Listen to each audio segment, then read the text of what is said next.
सो दोस्तों देखेंगे फ़िलहाल अभी बहुत ही अच्छी खासी बहाली निकली है भारतीय डाक विभाग की ओर से।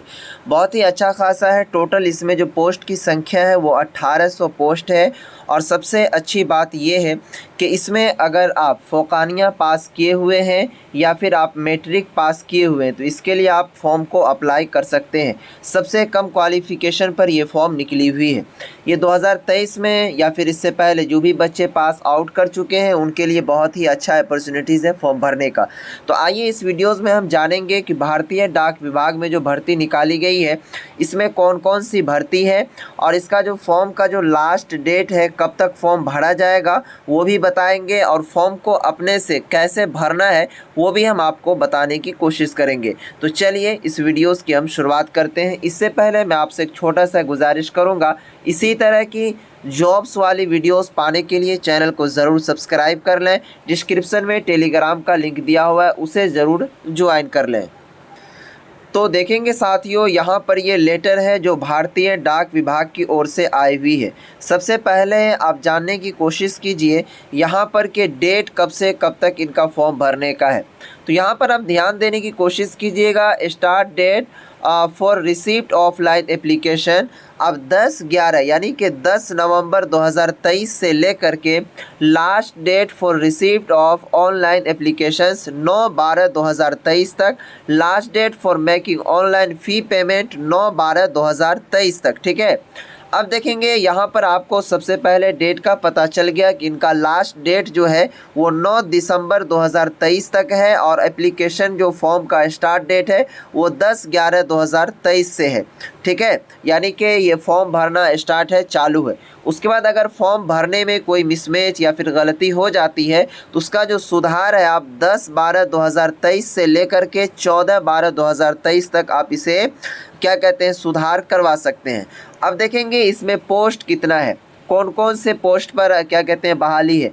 इसमें टोटल जो पोस्ट की संख्या है वो 5 पोस्ट है। ठीक है, यानी पोस्ट का मतलब ये नहीं कि सीट है, मैं ये कह रहा हूँ कि 5 तरह के वैकेंसी है इसमें। सबसे पहला है कि पोस्टल असिस्टेंट, दूसरा है क्या कहते हैं सॉर्टिंग असिस्टेंट, तीसरा है पोस्टमैन, चौथा है मेल गार्ड और 5 में है मल्टीटास्किंग स्टाफ। ठीक है, ये 5 तरह के आपको जॉब्स हैं इसमें अलग अलग क्या कहते हैं, जैसे ये पोस्टल है, सॉर्टिंग असिस्टेंट, सभी के लिए क्वालिफिकेशन अलग अलग दिया गया है। ठीक है, उसके बाद देखेंगे यहाँ पर सैलरी की बात करें तो आपका सैलरी इसमें कितना मिलेगा।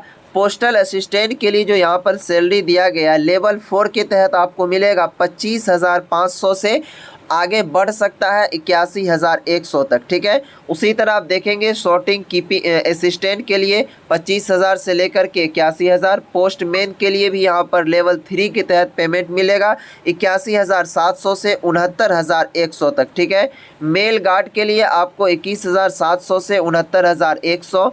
मल्टीटास्किंग स्टाफ के लिए आपको जो पैसा मिलेगा 18,000 से लेकर के 56,000 तक ये रुपया आपको मिल सकता है। ठीक है, अब देखिए यहाँ पर हम एज लिमिट की बात कर लेते हैं कि कितने उम्र वाले स्टूडेंट जो है इसमें फॉर्म को अप्लाई कर सकते हैं। अगर आप पोस्टल असिस्टेंट के पोस्ट पर फॉर्म अप्लाई करेंगे तो इसमें कम से कम आपका उम्र जो 18 साल होना चाहिए और ज़्यादा से ज़्यादा 27 साल। उसी तरह आप देख लीजिए यहाँ पर इस तरह सभी के लिए दिया हुआ, कम से कम आपका 18 साल होना ज़रूरी है, ज़्यादा से ज़्यादा 25 ईयर्स और 27 ईयर्स। ठीक है, उसके बाद आइए देखिए कौन कौन से राज्य में ये बहाली निकली हुई है। राज्य कहने का मेरा मतलब ये है कि जब आपका जॉब लगेगा तो उस राज्य में आप जा सकते हैं। देखिए सबसे पहले आंध्र प्रदेश में देखेंगे बहाली निकली हुई है। उसके बाद क्या कहते हैं 27 पोस्ट पर है पोस्टल असिस्टेंट, सॉर्टिंग असिस्टेंट का 2 पद है, पोस्टमैन का 15 है, मेल गार्ड का 0, उसके बाद मल्टीटास्किंग का 17 पद है। इसी तरह आप देखेंगे फ़िलहाल बिहार में देखें तो 15 पोस्ट जो है आपका पोस्टल असिस्टेंट के लिए है। उसके बाद सॉर्टिंग की क्या कहते हैं असिस्टेंट के लिए 7 है, पोस्टमैन के लिए नहीं है, उसके बाद मेल गार्ड के लिए भी नहीं है, मल्टीटास्किंग के लिए भी इसमें बिहार में नहीं है। तो जो अगर मान लीजिए आप बिहार से बाहर के भी हैं तो कहीं से भी कहीं के लिए आप अप्लाई कर सकते हैं, इसके अंदर कोई दो राय नहीं है। मध्य प्रदेश, महाराष्ट्र, हर जगह का है यहाँ पर। ठीक है, उसके बाद देखेंगे जब इसको स्क्रॉल कीजिएगा आगे तो इस तरह करके सारा पोस्ट यहाँ पर बता दिया गया है। सबसे पहला चीज़ समझिए कि जिस तरह मान लीजिए अगर आप आंध्र प्रदेश के लिए फॉर्म को अप्लाई करेंगे तो उसमें आपको लैंग्वेज जो है लोकल लैंग्वेज वहाँ की आनी चाहिए। सबसे अच्छी बात यह है कि इसमें आपका एग्ज़ाम तो नहीं लेगा, लेकिन फिर जब आपका सिलेक्शन होगा तो उसमें जो आपको लोकल लैंग्वेज आनी चाहिए। जैसे मान लीजिए अगर आप बिहार से हैं तो बिहार में जो लोकल लैंग्वेज बोली जाती है वो आनी चाहिए आपको। अगर आप आंध्र प्रदेश से फॉर्म को अप्लाई करेंगे तो आपको तेलुगु आनी चाहिए। उसके बाद देखेंगे बिहार से फॉर्म भरेंगे तो हिंदी आनी चाहिए, छत्तीसगढ़ में भी हिंदी, गुजरात के लिए फॉर्म भरेंगे तो आपको गुजराती आनी चाहिए। उसके बाद देखिए जम्मू एंड कश्मीर के लिए आप फॉर्म भरेंगे तो आपको उर्दू आनी चाहिए। उसके बाद झारखंड के लिए फॉर्म भरेंगे तो हिंदी। इस तरह आप देख लें, ठीक है। अब आइए हम बताते हैं आपको कि इसके लिए फॉर्म को कैसे अप्लाई करना है। तो देखेंगे यहाँ पर सबसे पहले आपको आना पड़ेगा इसके ऑफिशियल वेबसाइट पर, भारतीय डाक विभाग का जो है। अब ये लिंक आपको कहाँ पर मिलेगा, तो वीडियो के डिस्क्रिप्शन में ये लिंक दिया हुआ है, वहाँ पर आप क्लिक कीजिएगा तो डायरेक्टली आप इसी पेज पर आ जाइएगा। ये जो फॉर्म है आपको 3 स्टेप में भरना है। सबसे पहला स्टेप जो होगा आपका रजिस्ट्रेशन का होगा, सेकेंड स्टेप आपको फॉर्म का होगा, उसके बाद तीसरा स्टेप जो आपको फ़ी पेमेंट का होगा, ठीक है। आइए सबसे पहले देखेंगे फॉर्म भरने के लिए आपको एप्लीकेशन स्टेज 1 पर क्लिक करना है। जैसे आप इस पर क्लिक कीजिएगा तो यहाँ पर आपको जो है सबसे पहले मोबाइल नंबर डालना है, जो आपका वैलिड मोबाइल नंबर है वो डालिएगा, ठीक है। और यहाँ पर क्लिक कीजिएगा, OTP जाएगा, OTP फिल कीजिएगा, ईमेल आईडी डालिएगा। उसके बाद ईमेल आईडी पर OTP जाएगा वो डालिएगा। उसके बाद आपको सबसे पहले इसमें अपना नाम भरना है जो आपके फोकानिया के मार्कशीट या मैट्रिक के मार्कशीट पर हो, ठीक है। और उसके बाद देखेंगे डेट ऑफ क्या कहते हैं मिडिल नेम जो है आप उसमें भरिएगा। उसके बाद फर्स्ट नेम इसमें भरना है और लास्ट नेम इसमें। अगर आपके नेम में मिडिल नेम नहीं है तो डायरेक्टली फर्स्ट और लास्ट नेम भरेंगे। उसके बाद जब थोड़ा सा स्क्रॉल आप करेंगे तो यहाँ पर आपका फादर्स नेम या फिर मदर्स नेम जो आपके सर्टिफिकेट पर है वो डालिएगा। उसके बाद यहाँ पर कैटेगरी पूछा जा रहा है तो ये सेलेक्ट वाला ऑप्शन पर क्लिक कीजिएगा। तो आप क्या चीज़ से, अगर जनरल से होंगे तो UR सेलेक्ट कीजिएगा, EWS है तो EWS, OBC है तो OBC, SC है तो SC, ST है तो ST, ठीक है। कास्ट को सेलेक्ट कर लीजिएगा। उसके बाद फिर आपसे पूछा जाएगा जेंडर, आप मेल है या फीमेल, गर्ल्स है या बॉयज़, तो यहाँ पर आप सेलेक्ट कर लीजिएगा। उसके बाद देखेंगे उसके आपको डेट ऑफ बर्थ यहाँ पर डालना है। तो इसमें आपको सबसे पहले डेट ऑफ बर्थ चूज़ कर लेना है कि आपकी जो पैदाइश है वो कितना डेट ऑफ बर्थ है, ठीक है। उस हिसाब से इसमें आप इस तरह करके डेट ऑफ बर्थ भर लेंगे, ठीक है।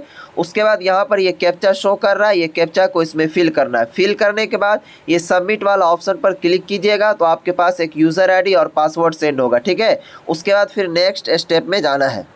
फर्स्ट स्टेप जैसे ही कंप्लीट होगा उसके बाद आप स्टेज 2 पर आइएगा तो यहाँ पर क्लिक करना है, ठीक है। इस पर जैसे ही आप क्लिक कीजिएगा तो यहाँ पर आपको सबसे पहले आपका लॉगिन आईडी जो आपने मिला है वो रजिस्टर्ड मोबाइल नंबर पर और वहाँ पर मिल गया होगा तो वो डाल करके सबमिट करेंगे। उसके बाद जो एप्लीकेशन फॉर्म है उसको भर लीजिएगा। उसके बाद आपका जो फ़ोटो है उसे भरिएगा, फ़ोटो डालिएगा, सिग्नेचर डालिएगा, मार्कशीट अपलोड कर लीजिएगा। उसके बाद प्रिंट एप्लीकेशन पर क्लिक करके आप प्रिंट कर सकते हैं। अगर आपको ये फॉर्म भरना नहीं आ रहा, अगर आप खुद से नहीं भर पा रहे हैं तो आप क्या कहते हैं साइबर कैफ़े से भी भरवा सकते हैं। किसी भी साइबर कैफ़े पर जाइए, ये वीडियोस उनको दिखा दीजिएगा, आपको सारा चीज़ वो भर कर बता देंगे। और इससे रिलेटेड अधिक जानकारी के लिए आप मुझे इंस्टाग्राम पर पूछ सकते हैं। मेरा इंस्टाग्राम आईडी है L2 भैया, ठीक है। तो जाइए वहाँ पर इससे रिलेटेड कोई जानकारी लेनी हो तो मुझे फॉलो करके मैसेज कर लीजिएगा, इंशाल्लाह मैं रिप्लाई आपको ज़रूर दूँगा, ठीक है। अगर आपका नहीं भरा जा रहा तो आप किसी साइबर कैफ़े पर ये वीडियोस को दिखा करके फॉर्म अप्लाई करवा सकते हैं। दीजिए इस वीडियो से इजाज़त, फिर मिलेंगे नेक्स्ट वीडियो में। जैसे ही कोई जॉब कोई वैकेंसी आती है, तब तक के लिए बाय, खुदा हाफिज़।